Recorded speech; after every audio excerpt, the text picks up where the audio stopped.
Hello, good evening. Welcome to BBC Newsline. Belfast's new Grand Central Station is at the centre of a political row over plans to erect Irish language signs costing £150,000. The move, announced by Sinn Féin's Infrastructure Minister Liz Kimmins last week, has triggered a backlash from the DUP and Ulster Unionists, who've both questioned the need for the new signs. The Deputy First Minister, Emma Little-Pengelly, said much of the money will be spent ripping down and replacing signs which were only put up months ago. She plans to raise the matter at an executive meeting on Thursday. It is very unclear about the decision that has been made. Has it been the Minister that has made that decision and imposing it on TransLink? Is it TransLink that has made this decision under the direction of the Minister? Is there a justification? And I think many people out there will ask, what is the justification for nearly new signs costing £120,000 being ripped out and replaced by signs because of a particular political agenda of the particular Minister? Emma Little-Pengelly speaking earlier. Now, a group of bereaved families has launched a campaign urging people to stop and think before they share images or details of car crashes online. The campaign, called It's Not Your Story to Tell, wants people to consider how their actions hurt those grieving after a road death. Here's more from our Northwest reporter, Kieran Turish. Marie and Rusty O'Brien lost their daughter Kiva in October 2016 in a road traffic accident on the A5 outside Strabane. The 23-year-old's death was circulated online shortly after the crash and before Marie had an opportunity to call her son. Many of Kiva's friends had found out online about her death. The family are supporting the campaign. It's not your story to tell. My message is, give the family dignity to grieve in peace, and before you scroll, snap, stop and think about the family behind the tragedy. And if it's not your story to tell, don't tell it. And this is just a message, it's a plea. Please think of the families and think about the trauma that they are going through without being more traumatised by Facebook or social media. 17-year-old Keelan Mullen died in a car crash in March 2013 in Drumcerne near Dungiven. His mother, who now offers counselling to victims, says that social media content can have a devastating impact on bereaved families.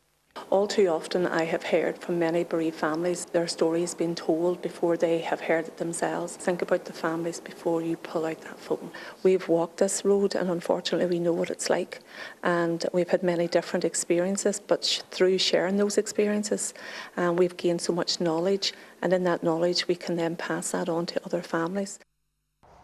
The PSNI say it's an incredibly traumatic and distressing time as families are suddenly plunged into unimaginable grief. They've urged the public to be respectful and sensitive and always act in a manner so as not to cause any more distress for grieving families or their loved ones. Kieran Turish, BBC Newsline, Derry. A report from the Audit Office here says that around 16% of imaging equipment used in hospitals and clinics in Northern Ireland is effectively obsolete. The Department of Health says that while some of the equipment would ideally be replaced at a quicker rate, it does remain safe and fit for purpose. Michael Fitzpatrick has more. Imaging equipment like this is used to help diagnose around 90% of all hospital patients. There's a growing demand for MRIs, ultrasounds, X-rays and CT scans. But a report from the Audit Office has identified a number of challenges facing what's known as imaging or radiology services. It found increasing numbers of patients are enduring long waits for urgent scans. In March 2021, 261 people were waiting more than 2 weeks for a red flag suspected cancer scan. In March last year, that number had increased to just under 1,800 patients waiting for such a scan. The report also revealed there is a substantial proportion of out-of-date imaging equipment. We found that 16% of the equipment is older than 10 years old, which is the optimum replacement time for such equipment. And this makes it effectively obsolete. What our report highlights today is that the absence of sustained funding and resources means that capacity for these services has not kept pace with demand. The report also found that between 2018 and 2024, the health service delivered 350,000 fewer scans than what was required to meet demand. This leading doctor says the findings are disturbing. I mean, we need to double the number of consultant radiologists in order to deal with that. I think we've estimated that 350,000 appointments are delayed.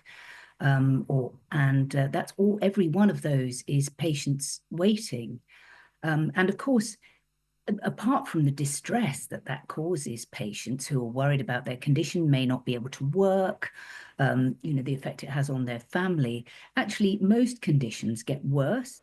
The Department of Health said a number of strategic initiatives are underway to address gaps in diagnostic capacity. It acknowledged some equipment has been in use for over 10 years, but added it remains safe and fit for purpose. Michael Fitzpatrick, BBC Newsline. The Taoiseach Micheál Martin says Ireland will use every avenue at its disposal to deal with US tariffs that are set to be introduced from Wednesday. President Trump has called it Liberation Day for the US economy, but the Irish Exporters Association predicts that Ireland will be hit by the move. Micheál Martin says it's important that there's a unified response from the EU. There will be competing interests and it will be challenging to try and get a negotiating platform at European level in response to these tariff impositions. First point, Europe doesn't want tariffs. The European Union doesn't. But US seems intent on imposing tariffs with a view to reshoring a lot of manufacturing to the US. That is the stated aim. But on the other hand, I think Europe is going to not immediately respond, but will take its time. And it's in that period that the member states working together can be strategic in terms of how it responds. Now, it's been lovely to see that sunshine over the last few days. Let's see if it's back again tomorrow. Here's Angie. Hello, good evening. Despite a fair amount of cloud, it's been quite a fine end to March, and as we start April, high pressure keeping things mainly dry, and we will be seeing more sunshine, and by day most of us will see temperatures above average. Through the rest of tonight, with clearing skies, a lot of dry weather. It will be cooler than last night, 5 or 6 degrees generally, maybe a little bit lower in parts of the countryside with the odd pocket of mist, but any mistiness will lift with a bit more of a southeasterly breeze picking up, and tomorrow is going to be, well, a bit breezy in places too, but a fine dry day, some decent spells of sunshine and certainly more in the way of blue sky compared to today. A bit of strength to the sun as well. We're likely to have moderate UV levels. Quite warm in the west, 15, 16, maybe 17 degrees, but it is likely to be that bit cooler on the east coast where that breeze is coming on shore. Now, it shouldn't be as breezy through the rest of the week, but still dry, fine, lots of sunshine. Some of the nights on the cool side, by day temperatures mid, possibly high teens, especially in the west. Lovely few days ahead. That's it. Our next television news is from 6:25 in the morning. Do join Rick for that. Take care. Good night.